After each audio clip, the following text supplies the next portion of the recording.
Hello friends, grammar की इस journey में एक बार फिर से आपका स्वागत है और मैं नीरज फ्रॉम एफपीएस आपके लिए आज लेकर के आया हूं verbs and tenses.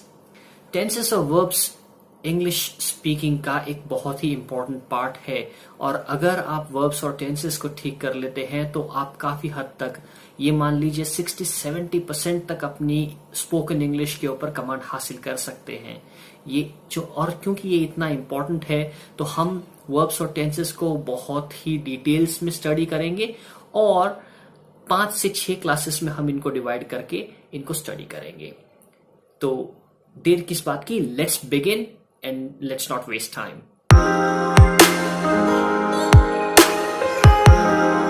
As discussed earlier, verbs actions को डिफाइन करती हैं और टेंसेस को इम्पैक्ट करती है, क्योंकि वर्ब्स से ही पता चलता है कि कोई एक्शन हो रहा है, हो गया है या होने वाला है या होगा।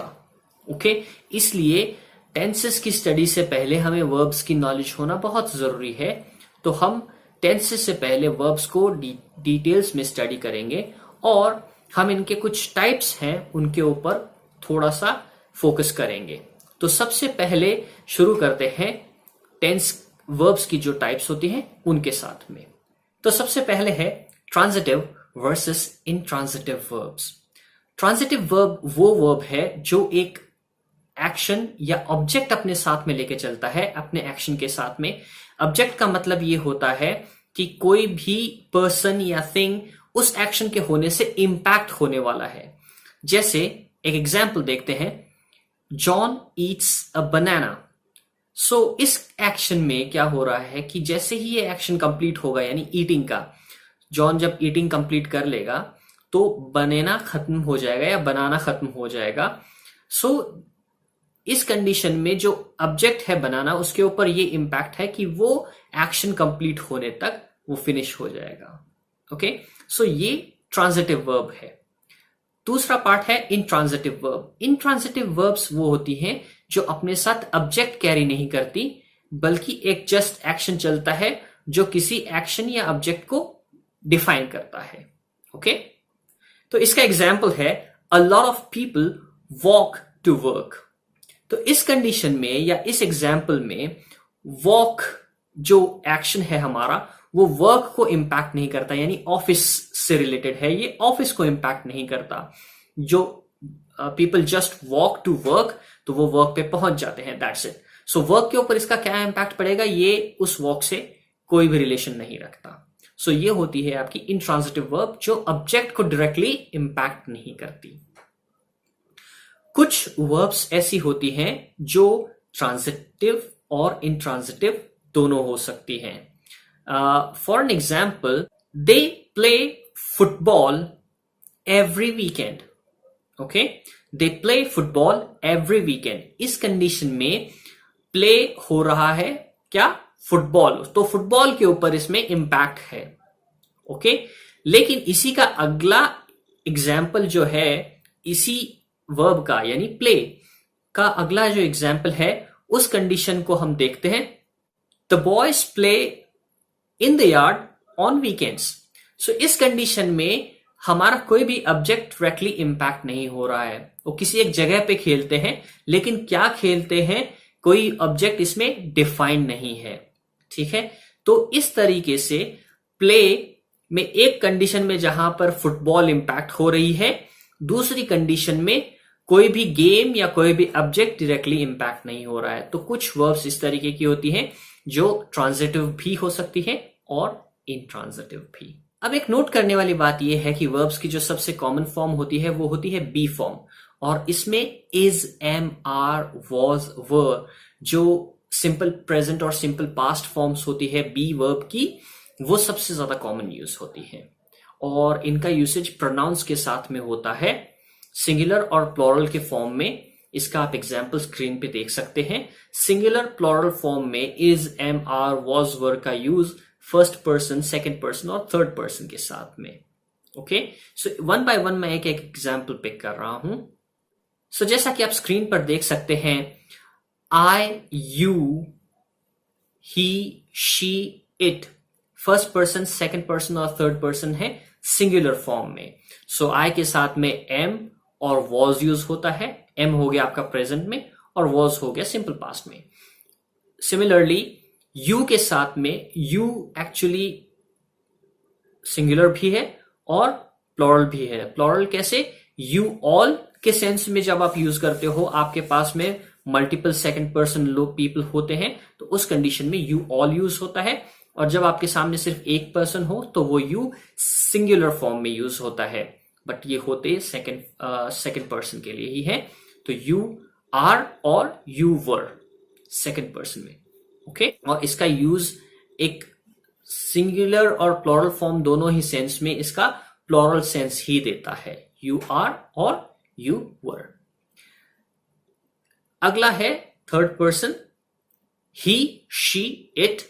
सो ही शी इट जो है वो बेसिकली सबसे ज्यादा डिफरेंस क्रिएट करता है। इसी की फॉर्म्स जो होती हैं, वर्ब की कोई भी फॉर्म हो, चाहे वो डू डज हो या ही हैव हैज हो या एक रेगुलर इरेगुलर वर्ब फॉर्म हो, रीड रीड्स रीड्स, इस तरीके से।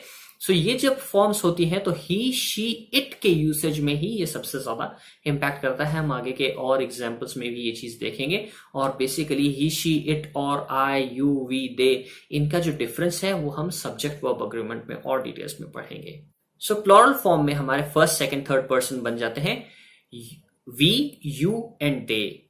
और सिमिलरली प्लूरल फॉर्म में वी के साथ भी आर और वर ही होता है, यू के साथ भी आर वर होता है और दे के साथ भी आर और वर ही यूज होता है। तो इसमें ज्यादा चेंजेस नहीं होते। ओके, आगे बढ़ते हैं। सो वर्ब्स का हमारा अगला टाइप है रेगुलर वर्सेस इररेगुलर वर्ब्स। सो जो रेगुलर वर्ब्स होती हैं उनमें आपका जो वर्ब का बेस फॉर्म होता है उसके साथ में एक उसकी पास्ट फॉर्म होती है, सिंपल पास्ट फॉर्म, और एक होती है पास्ट पार्टिसिपल। सो जो सिंपल पास्ट फॉर्म और पास्ट पार्टिसिपल फॉर्म होती है वो सेम होती है और मोस्ट ऑफ द टाइम्स इसमें ईडी ही यूज होता है एट द एंड। जो आपका बेस फॉर्म होती है वर्ब की उसमें ईडी लग जाता है और ईडी लग के वो फॉर्म सिंपल पास्ट या पास्ट पार्टिसिपल में कन्वर्ट हो जाती है।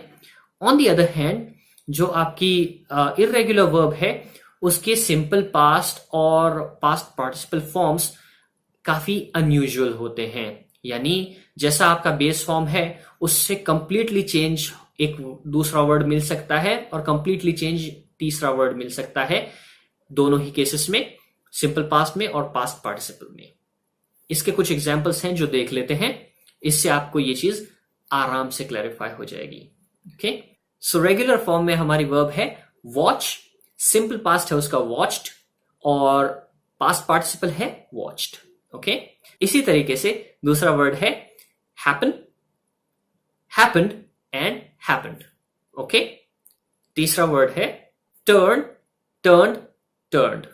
ओके, सो इस तरीके से रेगुलर जो वर्ब्स होती हैं उसमें आपके खाली जो वर्ब की बेस फॉर्म होती है उसके एंड में ईडी लग करके सिंपल पास्ट फॉर्म और पास्ट पार्टिसिपल फॉर्म्स बन जाते हैं। Irregular verbs on the other hand इनके फॉर्म्स काफी हद तक चेंज हो जाते हैं और कभी कभी वर्ड पूरी तरीके से चेंज भी हो जाता है। इररेगुलर वर्ब की जो फॉर्म्स हैं या एग्जांपल्स हैं वो इस तरीके से हैं। आपका बेस फॉर्म है सी, सॉ, सीन। सो सॉ आपका पास्ट सिंपल पास्ट फॉर्म है और सीन पास्ट पार्टिसिपल है। तो ये तीनों जो फॉर्म्स हैं ये काफी चेंज हो जाती हैं इररेगुलर वर्ब के केस में। इसी के दो और एग्जांपल्स मैं आपको दे रहा हूं, right, wrote, written, and show, showed, and shown. Okay, so इस तरीके से आपकी जो इररेगुलर वर्ब है उसके सिंपल पास्ट और पास्ट पार्टिसिपल फॉर्म्स काफी हद तक चेंज हो जाते हैं। एक चीज और है, इररेगुलर वर्ब्स में कुछ वर्ब्स ऐसी होती हैं जिनका बेस वर्ब फॉर्म जो होता है पास्ट पार्टिसिपल और सिंपल पास्ट दोनों केसेस में वो सेम ही होता है। जैसे कट, कट, कट, ओके, और कॉस्ट, कॉस्ट, कॉस्ट, ओके, या फिर कास्ट, कास्ट, कास्ट। सो इस कंडीशन में आप जो वर्ड यूज कर रहे हैं, जो प्रेजेंट जो वर्ब का बेस फॉर्म है जो आप यूज कर रहे हैं, सिंपल पास्ट भी वही यूज होगा और पास्ट पार्टिसिपल में भी वही यूज होता है। तो कभी कभी एक कंफ्यूजन अराइज हो जाता है कि ये जो एग्जाम्पल है सब्जेक्ट वर्ब अग्रीमेंट से रिलेटेड है, लेकिन मैं यहाँ पे कोट कर रहा हूं छोटे से समझने के पर्पज से, कि जैसे आपका हर्ट एक वर्ब है, सो हर्ट का पास्ट पार्टिसिपल और सिंपल पास्ट दोनों ही हर्ट ही होते हैं। तो इस तरीके से अगर कोई ये बोले कि इट हर्ट, तो इट हर्ट इस कंडीशन में आपको ये समझ में नहीं आएगा कि इट के साथ में हर्ट कैसे सही हो सकता है। इट के साथ में तो हर्ट्स होना चाहिए सब्जेक्ट वर्ब अग्रीमेंट के साथ में, लेकिन इस कंडीशन में ये प्रेजेंट फॉर्म नहीं है, ये प्रेजेंट फॉर्म ना होकर के सिंपल पास्ट फॉर्म है। इट हर्ट का मतलब है इसने हर्ट किया। ओके, सो ये एक एग्जाम्पल है, यहां पर कभी कभी छोटा सा कंफ्यूजन अराइज हो जाता है। ओके, सो ये है आपकी इररेगुलर वर्ब्स की फॉर्म्स। एक टिप दे रहा हूं, कास्ट जो वर्ड होता है, तो कास्ट एक सफिक्स के तौर पे भी यूज होता है। बहुत सारे वर्ड्स होते हैं, उनमें से एक बहुत ही कॉमन वर्ड है ब्रॉडकास्ट। सो कास्ट का जो यूज होगा वो उसी तरीके से कास्ट से जो एंड होने वाले वर्ड्स हैं उसमें भी वो कास्ट के ही फॉर्मेट पे चलेगा। और जैसे कास्ट कास्ट कास्ट होता है वैसे ही ब्रॉडकास्ट ब्रॉडकास्ट और ब्रॉडकास्ट, और जो भी वर्ड इस सफिक्स के साथ एंड होगा इसमें यही रूल अप्लाई होगा। ओके, सो मैं आज की क्लास ज्यादा लंबी नहीं खींच करके इतने पे ही रोक रहा हूं, क्योंकि वर्ब्स और टेंसेस को हम बहुत ही इत्मीनान से स्टडी करेंगे, आराम से स्टडी करेंगे, क्योंकि इनकी नॉलेज हमें हमारे इंग्लिश के ऊपर एक्चुअल इंपैक्ट डालती है। ओके, तो आज के लिए इतना काफी है। अगली क्लास में मैं कुछ और वर्ब्स की फॉर्म्स और टाइप्स लेकर के आऊंगा, साथ में टेंसेस के इंट्रोडक्शन को भी लेकर के आने वाला हूं मैं। ओके, तो बने रहिए मेरे साथ FPS पर। अगर आपको ये वीडियो पसंद आया हो तो इसे लाइक करना ना भूलें, और आगे के आने वाले वीडियोस की नोटिफिकेशंस आपको मिलते रहे, इसके लिए आप चैनल को सब्सक्राइब करें और बेल आइकॉन को प्रेस करना ना भूलें। ओके, सो आज के लिए इतना काफी है। Thank you very much. Keep watching, keep enhancing your knowledge with FPS।